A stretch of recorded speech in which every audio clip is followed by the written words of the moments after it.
ಕರ್ತನ ನಾಮದಲ್ಲಿ ನಿಮ್ಮೆಲ್ಲರಿಗೂ ಶಲೋಮ್. ಗಲಾತ್ಯದವರಿಗೆ ಬರೆದ ಪತ್ರಿಕೆ 5ನೇ ಅಧ್ಯಾಯ ಓದುತ್ತಿದ್ದೇನೆ. 22ನೇ ವಚನ. ಆದರೆ ದೇವರ ಆತ್ಮನಿಂದುಂಟಾಗುವ ಫಲವೇನೆಂದರೆ ಪ್ರೀತಿ, ಸಂತೋಷ, ಸಮಾಧಾನ, ದೀರ್ಘಶಾಂತಿ, ದಯಾಳುತ್ವ, ಒಳ್ಳೆಯತನ, ನಂಬಿಕೆ, ಸಾತ್ವಿಕತ್ವ, ಶಮೆ, ದಮೆ. ಇಂಥವುಗಳನ್ನು ಯಾವ ಧರ್ಮಶಾಸ್ತ್ರವೂ ಆಕ್ಷೇಪಿಸುವುದೇ ಇಲ್ಲ. ಕ್ರಿಸ್ತ ಯೇಸುವಿನವರು ತಮ್ಮ ಶರೀರ ಭಾವವನ್ನು ಅದರ ಅಭಿಲಾಷೆ, ಸ್ವೇಚ್ಛಾಭಿಲಾಷೆ ಸಹಿತವಾಗಿ ಶಿಲುಬೆಗೆ ಹಾಕಿದರು. ಆತ್ಮನ ಫಲ ಯಾವ್ಯಾವೆಂದರೆ, ಮೊದಲನೇದಾಗಿ ಪ್ರೀತಿ. ದೇವರು ನಮ್ಮನ್ನು ಮೊದಲನೇದಾಗಿ ಪ್ರೀತಿಸಿದ್ದಾರೆ. ಯಾಕೆಂದರೆ ಆತನು ಪ್ರೀತಿ ಸ್ವರೂಪಿಯಾಗಿರೋದ್ರಿಂದ. ಆತನು ಹೇಗೆ ಪ್ರೀತಿಸಿದಾನೆಂದು, ಎಷ್ಟೊಂದು ಪ್ರೀತಿಸಿದಾನೆಂದು ನಿಮಗೆ ವಿವರವಾಗಿ ಕಳೆದ ಸಂದೇಶದಲ್ಲಿ ತಿಳಿಯಪಡಿಸಿದ್ದೇನೆ. ಮೊದಲು ದೇವರೇ ನಮ್ಮನ್ನು ಪ್ರೀತಿಸಿದ್ದಾರೆ, ಪ್ರಾಣದಷ್ಟು ಪ್ರೀತಿಸಿದ್ದಾರೆ, ತನ್ನ ಪ್ರಾಣವನ್ನೇ ನಮಗಾಗಿ ಧಾರೆ ಎರೆದಿದ್ದಾರೆ. ಅದಕ್ಕಾಗಿ ಯೇಸುವನ್ನು ನಾವು ಕೂಡ ಪ್ರೀತಿಸಬೇಕು. ಯೇಸು ನಮ್ಮನ್ನು ಮೊದಲು ಪ್ರೀತಿಸಿದ್ದಾರೆ, ಅದಕ್ಕಾಗಿ ನಾವು ಸಹ ಯೇಸುವನ್ನು ಪ್ರೀತಿಸಬೇಕು. ನಾವು ಯೇಸುವನ್ನು ಹೇಗೆ ಪ್ರೀತಿಸಬೇಕೆಂದು ಬಹಳ ವಿವರವಾಗಿ ನಾನು ಕಳೆದ ಸಂದೇಶಗಳಲ್ಲಿ ಹಂಚಿಕೊಂಡಿದ್ದೇನೆ. ಪೇತ್ರನೇ, ನೀನು ನನ್ನನ್ನು ಪ್ರೀತಿಸುತ್ತಿದ್ದೀಯಾ ಎಂದು ಯೇಸು ಕೇಳಿದಾಗ, ಸ್ವಾಮಿ ನಿನಗೆ ಎಲ್ಲವೂ ಗೊತ್ತು ಅನ್ನುತ್ತಾನೆ. ಹಾಗಾದರೆ ನನ್ನ ಕುರಿಗಳನ್ನು ಮೇಯಿಸು ಅನ್ನುತ್ತಾರೆ. ನಾವು ದೇವರನ್ನು ಪ್ರೀತಿಸುತ್ತಿರುವುದಾದರೆ ಮಾತಿನಿಂದ ಅಷ್ಟೇ ಅಲ್ಲ ನಾವು ಪ್ರೀತಿಸುವಂಥದ್ದು, ಕ್ರಿಯೆಯಲ್ಲಿಯೂ ಕೂಡ ನಾವು ಪ್ರೀತಿಸಬೇಕೆಂದು ದೇವರು ಕೋರಿಕೊಳ್ಳುತ್ತಾರೆ. ಯೋಹಾನನು ಬರೆದ ಮೊದಲನೇ ಪತ್ರಿಕೆ 3ನೇ ಅಧ್ಯಾಯ 18ನೇ ವಚನ. ಪ್ರಿಯರಾದ ಮಕ್ಕಳೇ, ನಾವು ಬರೀ ಮಾತಿನಿಂದಾಗಲಿ ಬಾಯಿ ಉಪಚಾರದಿಂದಾಗಲಿ ಅಲ್ಲದೆ ಕೃತ್ಯದಲ್ಲಿಯೂ ಸತ್ಯದಲ್ಲಿಯೂ ಪ್ರೀತಿಯನ್ನು ತೋರಿಸಬೇಕು. ನಾವು ಪ್ರೀತಿಸುತ್ತಾ ಇರುವುದಾದರೆ ಏನೋ ಮಾತಿನಿಂದ ಪ್ರೀತಿಸುವುದಾಗಲಿ ಬಾಯಿಂದ ಪ್ರೀತಿಸುವುದಾಗಲಿ ಅಂಥವರು ಬಹಳ ಜನ ಇದ್ದಾರೆ. ಬಹಳ ಸುಲಭವಾಗಿ ಹೇಳುತ್ತಾರೆ ಐ ಲವ್ ಯು ಎಂಬುದಾಗಿ. ಅದು ಕೇವಲ ಬಾಯಿಂದ ಬಂದ ಮಾತಾಗಿರುತ್ತೆ, ಹೃದಯದಿಂದ ಬಂದಿದ್ದು ಅಲ್ಲವೇ ಅಲ್ಲ. ನೀನಂದ್ರೆ ನನಗೆ ಬಹಳ ಇಷ್ಟ, ನೀನೇ ನನ್ನ ಪ್ರಾಣ, ನೀನಿಲ್ಲದಿದ್ರೆ ನಾನು ಬದುಕುವುದಿಲ್ಲ ಎಂಬುದಾಗಿ ಹೀಗೆಲ್ಲ ಈಸಿಯಾಗಿ ಮಾತಾಡ್ತಾರೆ. ಹಾಗೆ ಮಾತಾಡುವಂಥವರು ಪ್ರಯೋಜನವಿಲ್ಲದವರು. ಪ್ರೀತಿ ಅನ್ನುವುದಾದರೆ ಕುರುಡನು ಕೂಡ ಅದನ್ನು ಕಾಣಬೇಕು. ಪ್ರೀತಿ ಅನ್ನುವಾಗ ಕಿವುಡನು ಕೂಡ ಅದನ್ನು ಕೇಳಿಸಿಕೊಳ್ಳಬೇಕು. ಪ್ರೀತಿ ಅನ್ನುವಾಗ ಮೂಕನು ಕೂಡ ಅದರ ವಿಷಯದಲ್ಲಿ ಮಾತಾಡಬೇಕು. ಪ್ರೀತಿ ಅನ್ನುವಾಗ ಚಿಕ್ಕ ಮಗು ಕೂಡ ಅದನ್ನು ಅರ್ಥ ಮಾಡಿಕೊಳ್ಳಬೇಕು. ಅದಕ್ಕಾಗಿಯೇ ಪ್ರಿಯ ಸಹೋದರ ಸಹೋದರಿಯರೇ, ನಮ್ಮ ಪ್ರೀತಿ ಕ್ರಿಯೆಯಲ್ಲಿರಬೇಕೇ ಹೊರತು ಮಾತಿನಲ್ಲಿ ಮಾತ್ರ ಇರಬಾರದು. ದೇವರು ತನ್ನ ಪ್ರೀತಿಯನ್ನು ಕ್ರಿಯೆಯಲ್ಲಿ ತೋರಿಸಿದ್ದಾರೆ. ನಾನು ನಿಮ್ಮನ್ನು ಬಹಳವಾಗಿ ಪ್ರೀತಿಸುತ್ತೇನೆ ಎಂದು ಹೇಳಿ ಆತನು ಸುಮ್ಮನೆ ದೊಡ್ಡ ದೊಡ್ಡ ಪ್ರಸಂಗ ಮಾಡಲಿಲ್ಲ. ಆ ಕ್ರಿಯೆಯನ್ನು ತನ್ನ ಮಗನಾದ ಯೇಸುಕ್ರಿಸ್ತನ ಮುಖಾಂತರ ಕ್ರಿಯೆಯಲ್ಲಿ ತೋರಿಸಿದ್ದಾರೆ. ಯೇಸು ನಮಗೆ ತನ್ನ ಪ್ರಾಣದಷ್ಟು ಪ್ರೀತಿಸಿದ್ದಾರೆ, ಅದನ್ನು ಕ್ರಿಯೆಯಲ್ಲಿ ತೋರಿಸಿದ್ದಾರೆ. ಹೇಗೆ? ನಾವು ಹೊಂದಿಕೊಳ್ಳಬೇಕಾದ ಮರಣ ಶಿಕ್ಷೆ, ನಮಗೆ ಬರಬೇಕಾದಂತಹ ನರಕ ಶಿಕ್ಷೆ, ಅದನ್ನು ನಮ್ಮ ಜೀವಿತದಿಂದ ಅಳಿಸಿ ಹಾಕುವುದಕ್ಕಾಗಿ ತಾನೇ ತನ್ನ ಪ್ರಾಣವನ್ನೇ ತ್ಯಾಗ ಮಾಡಿದ. ಒಳ್ಳೆಯವರಿಗೋಸ್ಕರವೇ ಯಾರೂ ಪ್ರಾಣ ಕೊಡಲ್ಲ, ಇನ್ನು ಕೆಟ್ಟವರ ಸಂಗತಿಯಂತೂ ದೂರ ಉಳಿಯಿತು. ಆದರೆ ಯಾವ ಒಳ್ಳೆತನ ಇಲ್ಲದಂತಹ ನಿಮಗೋಸ್ಕರ, ನನಗೋಸ್ಕರ ದೇವರೇ ಪ್ರಾಣ ಕೊಟ್ಟಿರುವುದಾದರೆ ಆತನು ಎಷ್ಟು ಒಳ್ಳೆ ದೇವರೆಂದು ಒಮ್ಮೆ ಆಲೋಚಿಸಿ. ಕ್ರಿಸ್ತನೇ ನಮ್ಮನ್ನು ಮೊದಲು ಪ್ರೀತಿಸಿ ಆ ಪ್ರೀತಿಯನ್ನು ಕ್ರಿಯೆಯಲ್ಲಿ ತೋರಿಸಿದನು. ಹಾಗಾಗಿ ಈಗ ನಾವು ಕೂಡ ಆತನ ಹಾಗೆ ಪ್ರೀತಿಸಬೇಕೆಂದು ದೇವರು ಆಶಿಸುತ್ತಿದ್ದಾರೆ. ಇದೇ 1 ಯೋಹಾನ ಪತ್ರಿಕೆ 4ನೇ ಅಧ್ಯಾಯ ವಚನ 19. ದೇವರು ಮೊದಲು ನಮ್ಮನ್ನು ಪ್ರೀತಿಸಿದ್ದರಿಂದ ನಾವು ಪ್ರೀತಿಸುತ್ತೇವೆ. 7ನೇ ವಚನ ನೋಡಿ. ಪ್ರಿಯರೇ, ನಾವು ಒಬ್ಬರನ್ನೊಬ್ಬರು ಪ್ರೀತಿಸೋಣ. ಹೇಗೆಂದರೆ ಪ್ರೀತಿಯು ದೇವರಿಂದಾಗಿದೆ, ಮತ್ತು ಪ್ರೀತಿ ಮಾಡುವ ಪ್ರತಿಯೊಬ್ಬನು ದೇವರಿಂದ ಹುಟ್ಟಿದವನು, ದೇವರನ್ನು ಬಲ್ಲವನೂ ಆಗಿದ್ದಾನೆ. ಪ್ರೀತಿಸುವಂಥವನು ದೇವರಿಂದ ಹುಟ್ಟಿದವನಾಗಿದ್ದಾನೆ. ದೇವರು ಪ್ರೀತಿ ಸ್ವರೂಪಿಯು. ಪ್ರೀತಿಯೂ ಇಲ್ಲದಂಥವನು ದೇವರನ್ನು ಅರಿಯದವನಾಗಿದ್ದಾನೆ. 10ನೇ ವಚನ. ನಾವು ದೇವರಿಂದ ಪ್ರೀತಿಸಿದ್ದರಿಂದ ಅಲ್ಲ, ಆತನೇ ನಮ್ಮನ್ನು ಪ್ರೀತಿಸಿ ನಮ್ಮ ಪಾಪ ನಿವಾರಣಾರ್ಥಕವಾಗಿ ತನ್ನ ಮಗನನ್ನೂ ಕಳಿಸಿಕೊಟ್ಟನು. ಇದರಲ್ಲಿಯೇ ಪ್ರೀತಿಯ ನಿಜಗುಣ ಇದೆ. ಪ್ರಿಯರೇ, ದೇವರು ನಮ್ಮನ್ನು ಹೀಗೆ ಪ್ರೀತಿಸಿದ ಮೇಲೆ ನಾವು ಒಬ್ಬರನ್ನೊಬ್ಬರು ಪ್ರೀತಿಸುವ ಹಂಗಿನಲ್ಲಿ ಇದ್ದೇವೆ. ಒಬ್ಬರನ್ನೊಬ್ಬರು ಪ್ರೀತಿಸಬೇಕು.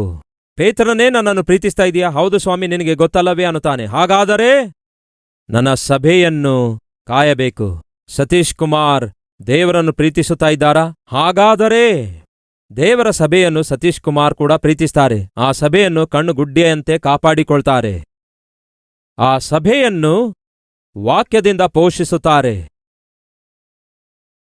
ಆರಂಭದಲ್ಲಿ ಒಂದು ಸಾರಿ ನಮ್ಮ ಸಭೆ ಬಹಳ ಬೆಳೆಯುತ್ತಿರುವಾಗ 3,000 ಸದಸ್ಯರು ಸೇರಿ ಬರುವಾಗ ಕೆಲವೊಂದು ಜನ ಪಾಸ್ಟರ್ಸ್ ನನ್ನ ಮೇಲೆ ಕಾಮೆಂಟ್ಸ್ ಮಾಡಿದ್ರು. ಸತೀಶ್ ಕುಮಾರ್ ಅವರಿಗೆ ನಿಮ್ಮ ಮನೆ ಗೊತ್ತಾ?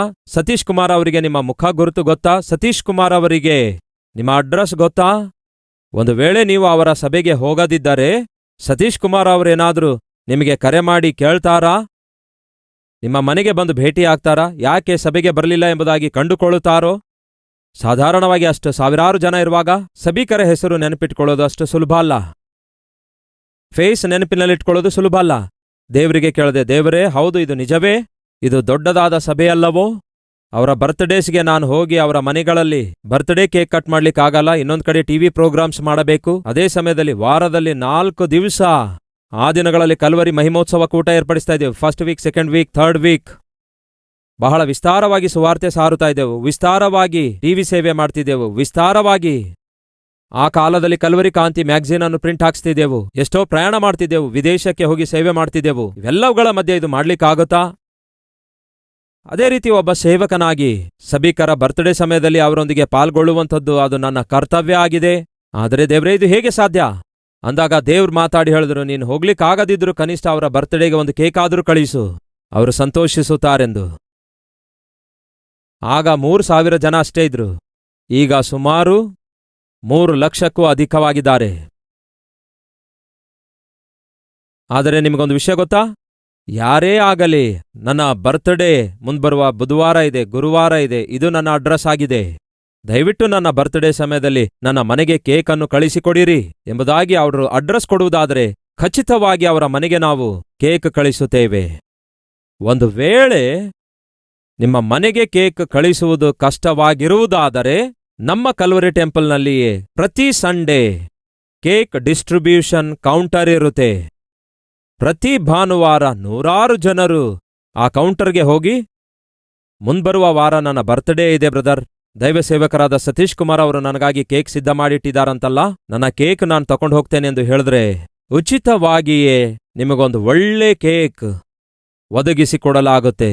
ಆ ಕೇಕ್ ಜೊತೆಗೆ ಕ್ಯಾಂಡಲ್, ಕೆಲವೊಂದು ಚಾಕ್ಲೇಟ್ಸ್, ಒಂದು ಒಳ್ಳೆ ವಾಗ್ದಾನ ಮತ್ತು ಆ ಕೇಕ್ ಕಟ್ ಮಾಡಲು ಚಾಕು ಕೂಡ ಬೇಕಲ್ಲವೇ? ಆ ಚಾಕು ಕೂಡ ಅದರೊಳಗಡೆ ಎಷ್ಟೋ ಸುಂದರವಾಗಿ ಪ್ಯಾಕಿಂಗ್ ಮಾಡಿ ಕೊಡ್ತಾರೆ. ಹೀಗೆ ಈ ಕೇಕನ್ನು ಲಭ್ಯವಾಗಿಟ್ಟಿದ್ದೇವೆ. ಕೇವಲ ಹೈದರಾಬಾದ್ನಲ್ಲಿರುವ ಕಲ್ವರಿ ಟೆಂಪಲ್ನಲ್ಲಿ ಅಷ್ಟೇ ಅಲ್ಲ, ಎಲ್ಲಾ ಬ್ರಾಂಚ್ ಚರ್ಚಸ್ಗಳಲ್ಲಿ ಪ್ರತಿ ಭಾನುವಾರ ವಾರದಲ್ಲಿ ಯಾರ್ಯಾರು ಬರ್ತ್ಡೇ ಸೆಲೆಬ್ರೇಟ್ ಮಾಡ್ಕೊಳ್ತಿದ್ದಾರೋ ಸದಸ್ಯರು ತಮ್ಮ Calvary temple permanent membership card ತೋರಿಸಿದ್ರೆ ಸಾಕು. ಕೆಲವರಿಗೆ ಟೆಂಪ್ರವರಿ ಮೆಂಬರ್ಶಿಪ್ ಕಾರ್ಡ್ ಇರುತ್ತೆ. 100ಕ್ಕೊಂದು ಸಾರಿಯೋ ಕೋಟಿಗೊಂದು ಸಾರಿಯೋ ಬರ್ತಾರೆ ಅವರು. ಅಂಥವರಿಗೆ ನಮ್ಮ ಕಲ್ವರಿ ಟೆಂಪಲ್ನಲ್ಲಿರುವಂತಹ ಪ್ರೀತಿಯಿಂದ ಕೂಡಿರುವ ಸೇವೆಗಳು ಅನ್ವಯವಾಗೋದಿಲ್ಲ. ಯಾರ್ಯಾರು ಕ್ರಮ ತಪ್ಪದೆ ಸಭೆಗೆ ಬರುತ್ತಾರೋ ಅಂಥವರಿಗೆ ಮಾತ್ರ ಕಲ್ವರಿ ಟೆಂಪಲ್ನಲ್ಲಿರುವಂತಹ ಸೇವೆಗಳು ಅನ್ವಯಿಸುತ್ತವೆ. ನಮ್ಮ ಕಲ್ವರಿ ಟೆಂಪಲ್ ಮೆಡಿಕಲ್ ಶಾಪ್ನಲ್ಲಿ 60 ವರ್ಷ ಮೇಲ್ಪಟ್ಟಂತಹ ವಯಸ್ಸುಳ್ಳವರಿಗೆ ಅವರಿಗಿರುವ ಶರೀರ ಬಲಹೀನತೆಯ ನಿಮಿತ್ತವಾಗಿ ಉಚಿತವಾಗಿಯೇ ನಾವು ಔಷಧಿ ವಿತರಿಸ್ತೇವೆ.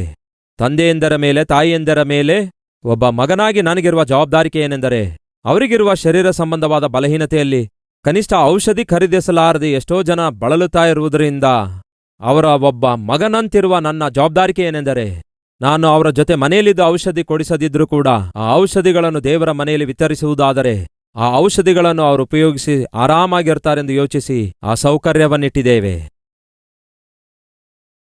ಇದು ಯಾರಿಗೋಸ್ಕರ ಎನ್ನುವಾಗ ನಮ್ಮ ಕಲ್ವರಿ ಟೆಂಪಲ್ನಲ್ಲಿ ನಂಬಿಗಸ್ತರಾಗಿ ಬರುವಂಥವರಿಗೋಸ್ಕರ. ನಿಮಗೊಂದು ವಿಷಯ ಗೊತ್ತಾ? ನಮ್ಮ ಕಲ್ವರಿ ಟೆಂಪಲ್ನಲ್ಲಿ ಸದಸ್ಯರಾಗಿದ್ದವರು ತಮ್ಮ ಮಕ್ಕಳ ಮದುವೆ ಮಾಡಬೇಕಾದರೆ ಕಲ್ವರಿ ಟೆಂಪಲ್ ಎಷ್ಟು ಚಾರ್ಜ್ ಮಾಡುತ್ತೆ ಗೊತ್ತಾ? ಹೊರಗಡೆ ಮದುವೆ ಮಾಡುವುದಾದರೆ 4 ಇಲ್ಲವೇ 5 ಲಕ್ಷ ಚಾರ್ಜ್ ಮಾಡ್ತಾರೆ.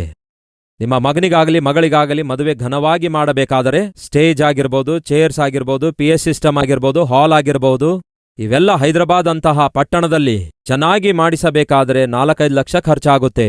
ಆದರೆ ನಮ್ಮ ಕಲ್ವರಿ ಟೆಂಪಲ್ನಲ್ಲಿ 1 ರೂಪಾಯಿ ಕೂಡ ತೆಗೆದುಕೊಳ್ಳಲ್ಲ.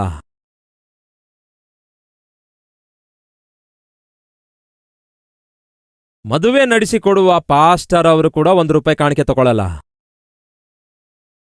ಎಲ್ಲೇ ಆಗಲಿ ಮದುವೆ ಮಾಡಿಸಲು ಬಂದಂತಹ ಪಾಸ್ಟರ್ ಅವರು ಕಾಣಿಕೆ ತೆಗೆದುಕೊಳ್ಳಲಾರದೇ ಇರುವುದನ್ನು ನೋಡಿದೀರಾ?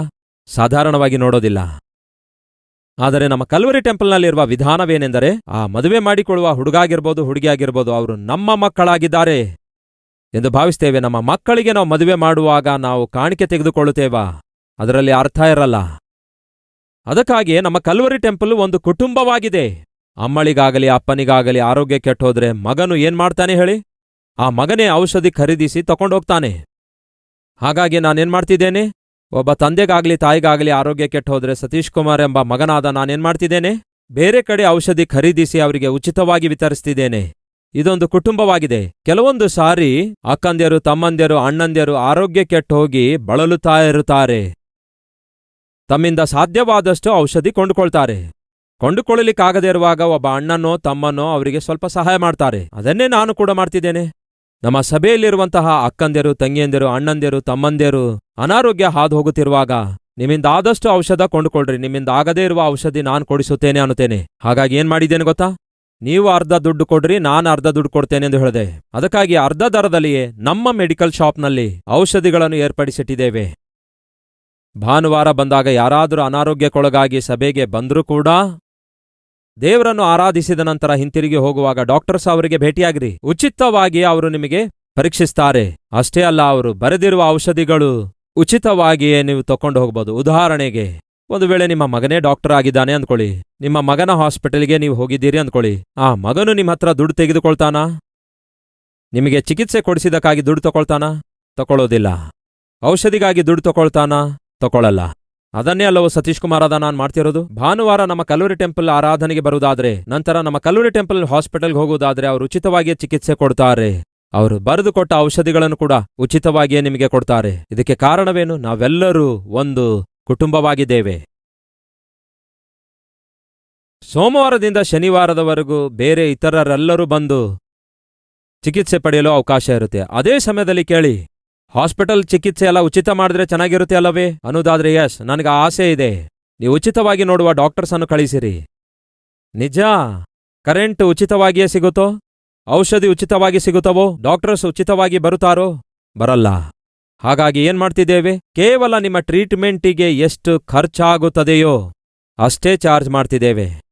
ಕಲ್ವರಿ ಟೆಂಪಲ್ ಹಾಸ್ಪಿಟಲ್ ಆರಂಭಿಸಿರುವ ಉದ್ದೇಶ ₹1 ಕೂಡ ಪ್ರಾಫಿಟ್ ತೆಗೆದುಕೊಳ್ಬೇಕು ಎಂಬ ಆಲೋಚನೆ ಇಲ್ಲ. ನಿಮಗೆ ಕೊಡಿಸುವ ಚಿಕಿತ್ಸೆಗೆ ಎಷ್ಟು ಖರ್ಚಾಗುತ್ತೋ ಅಷ್ಟೇ ಖರ್ಚನ್ನು ಅವರಿಗೆ ಚಾರ್ಜ್ ಮಾಡಲಾಗುತ್ತೆ. ಹೇಳಿದೆನಲ್ಲವೇ? ಪ್ರೀತಿಯಿಂದ ಬಡವನಿಗೆ ಶ್ರೇಷ್ಠವಾದ ಚಿಕಿತ್ಸೆ ಕೊಡಿಸಬೇಕೆಂಬ ಉದ್ದೇಶದಿಂದಲೇ ಈ ಕಲ್ವರಿ ಟೆಂಪಲ್ ಹಾಸ್ಪಿಟಲ್ ಪ್ರಾರಂಭಿಸಲಾಗಿದೆ.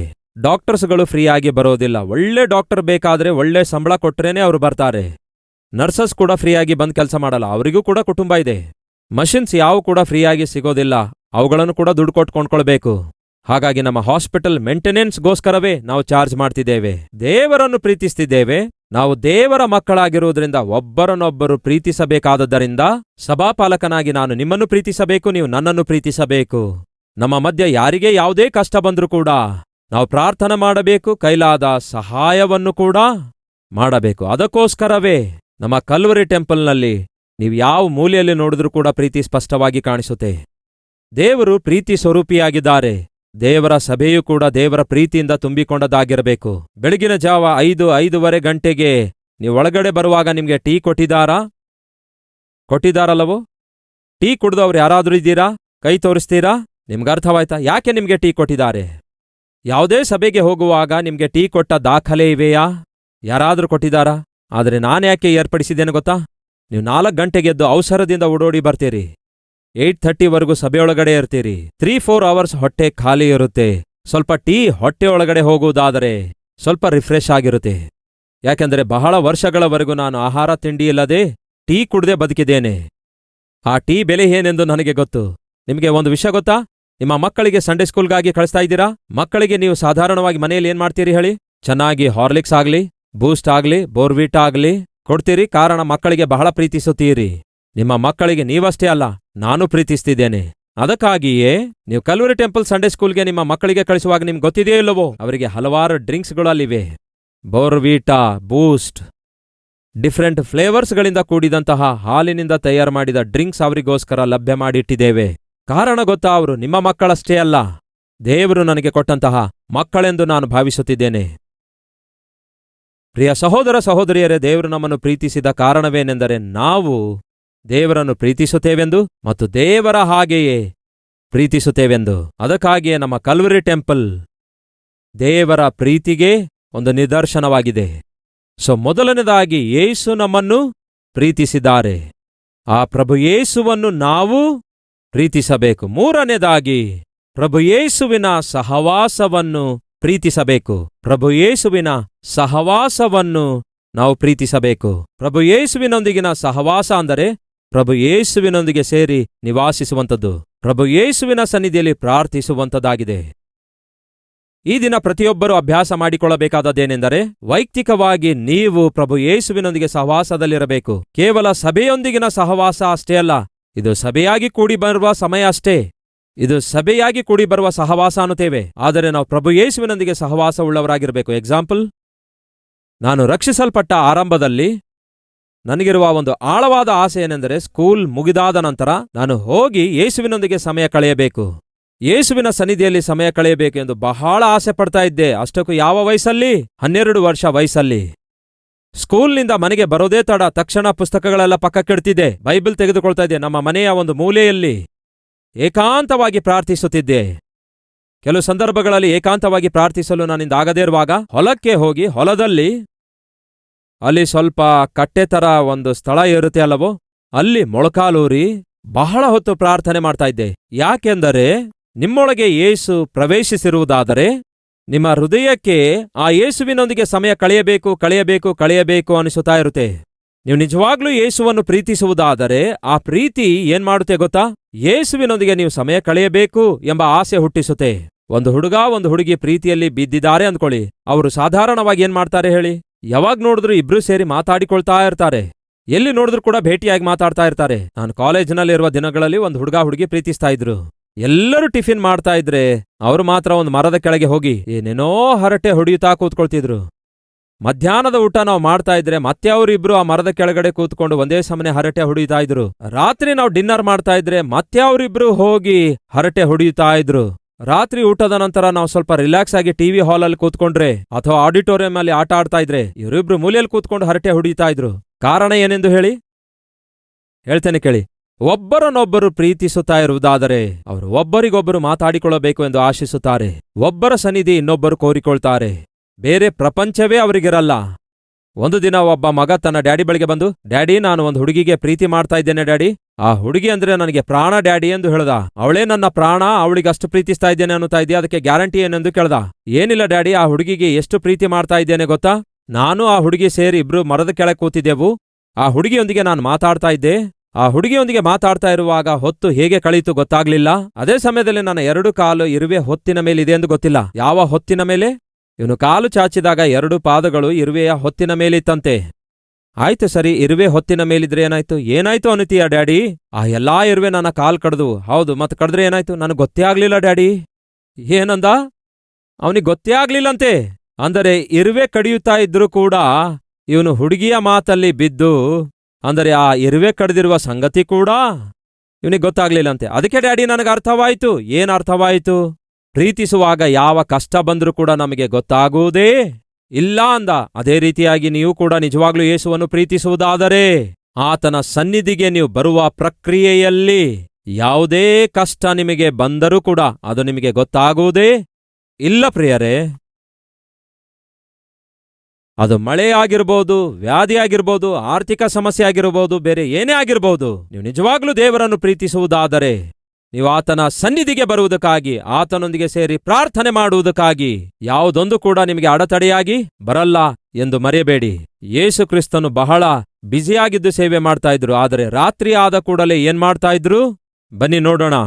ಲೂಕನ ಸುವಾರ್ತೆ 22ನೇ ಅಧ್ಯಾಯ 39ನೇ ವಚನ. ತರುವಾಯ ಆತನು ಹೊರಟು ಪದ್ಧತಿಯ ಪ್ರಕಾರ, ಏನಂತೆ? ತನ್ನ ಪದ್ಧತಿಯ ಪ್ರಕಾರ ಎಣ್ಣೆ ಮರಗಳ ಗುಡ್ಡಕ್ಕೆ ಹೋದನು. ಶಿಷ್ಯರು ಆತನ ಹಿಂದೆ ಹೋದರು.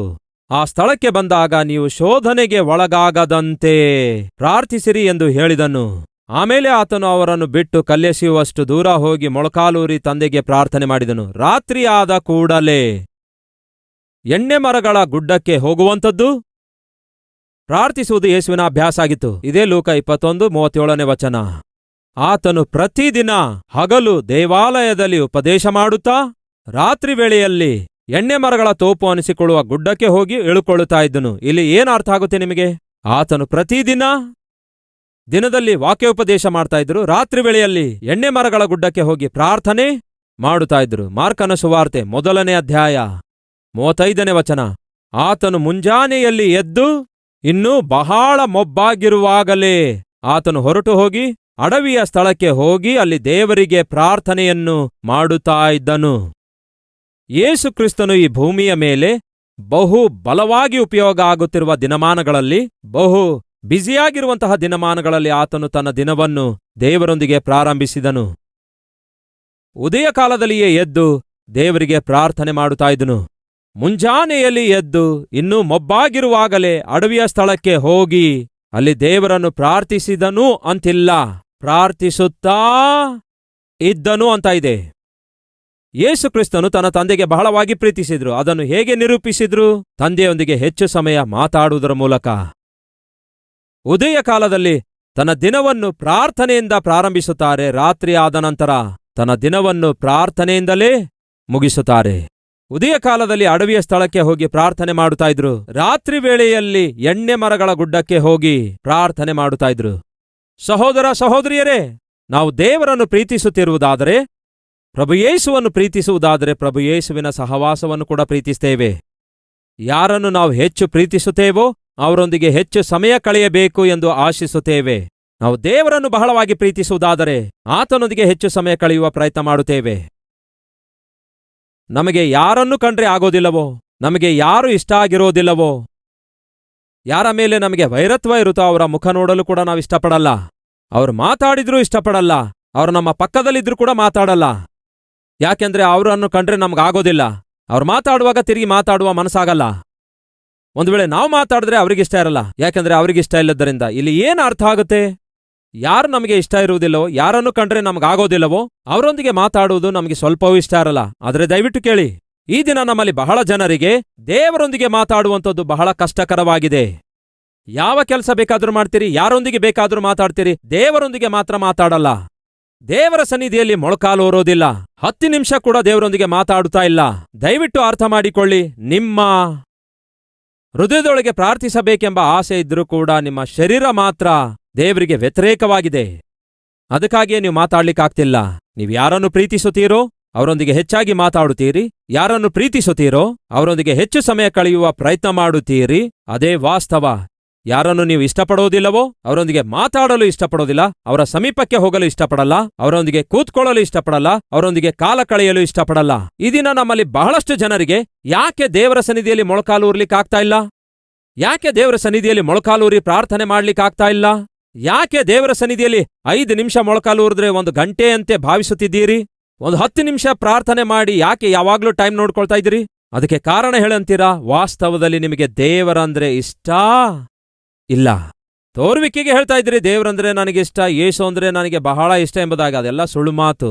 ನಿಜವಾಗ್ಲೂ ನಿಮಗೆ ದೇವರಂದ್ರೆ ಇಷ್ಟ ಇರುವುದಾದ್ರೆ ಏನ್ ಮಾಡ್ತೀರಿ? ಆತನೊಂದಿಗೆ ಮಾತಾಡ್ತೀರಿ, ಆತನೊಂದಿಗೆ ಸಮಯ ಕಳೆಯುತ್ತೀರಿ, ಆತನ ಸನ್ನಿಧಿಯಲ್ಲಿ ಕೂತ್ಕೊಳ್ತೀರಿ, ನಿಮ್ಮ ಮನಸ್ಸಿನೊಳಗಿರುವ ಭಾರ ಬಾಧೆನೆಲ್ಲ ಹಂಚಿಕೊಳ್ತೀರಿ. ಹಾಗಾಗಿ ಈ ದಿನ ಬನ್ನಿ, ಎಲ್ಲರೂ ದೇವರೊಂದಿಗೆ ಮಾತಾಡುತ್ತಾ ಪ್ರಾರ್ಥಿಸೋಣ.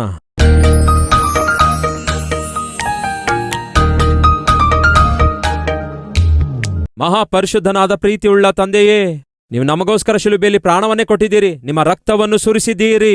ನೀವು ಸುರಿಸಿರುವ ರಕ್ತದಿಂದ ನಮ್ಮ ಪ್ರಾಣಾತ್ಮ ಶರೀರಗಳೆಲ್ಲ ಶುದ್ಧೀಕರಿಸಲ್ಪಟ್ಟಿವೆ.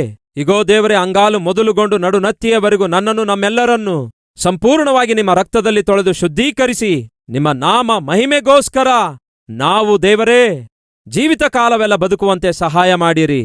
ನಿಮ್ಮನ್ನು ಪ್ರೀತಿಸುವಂತಹ ನಾವು ನಿಮ್ಮ ಸನ್ನಿಧಿಯನ್ನು ಪ್ರೀತಿಸಬೇಕು, ನಿಮ್ಮ ಸಹವಾಸವನ್ನು ಪ್ರೀತಿಸಬೇಕು, ನಿಮ್ಮ ಸತ್ಯವನ್ನು ಪ್ರೀತಿಸಬೇಕು. ಅಂತಹ ಮನಸ್ಸನ್ನು ನಮಗೆ ದಯಪಾಲಿಸಿರಿ. ನಿಮ್ಮ ವಿಷಯದಲ್ಲಿ, ನಿಮ್ಮ ಸನ್ನಿಧಿಯ ವಿಷಯದಲ್ಲಿ, ನಿಮ್ಮ ಸತ್ಯದ ವಿಷಯದಲ್ಲಿ, ನಿಮ್ಮ ಸಹವಾಸದ ವಿಷಯದಲ್ಲಿ ನಮ್ಮೊಳಗಿರುವಂತಹ ಎಲ್ಲ ನಿರ್ಲಕ್ಷ್ಯವನ್ನು ತೆಗೆದುಹಾಕಿರಿ. ಮರೆಯಲಾರದೆ ನಿಮ್ಮ ಸನ್ನಿಧಿಗೆ ಬರುವಂತೆ ನಮಗೆ ಸಹಾಯ ಮಾಡಿರಿ. ಅಂಗಾಲು ಮೊದಲುಗೊಂಡು ನಡುನತ್ತಿಯವರೆಗೂ ನಿಮ್ಮ ರಕ್ತದಿಂದ ನಮ್ಮನ್ನು ತೊಳೆದು ಶುದ್ಧೀಕರಿಸಿ ಪವಿತ್ರಗೊಳಿಸಿರಿ ಎಂದು ಈ ದಿನ ಮೊದಲುಗೊಂಡು ದೇವರೇ ನಿಮಗೆ ಸಾಕ್ಷಿಗಳಾಗಿ ಜೀವಿಸುವಂತೆ ಸಹಾಯ ಮಾಡಿರಿ ಎಂದು ಯೇಸುವಿನ ನಾಮದಲ್ಲಿ ಬೇಡಿ ಹೊಂದಿದ್ದೇವೆ ತಂದೆಯೇ, ಆಮೆನ್.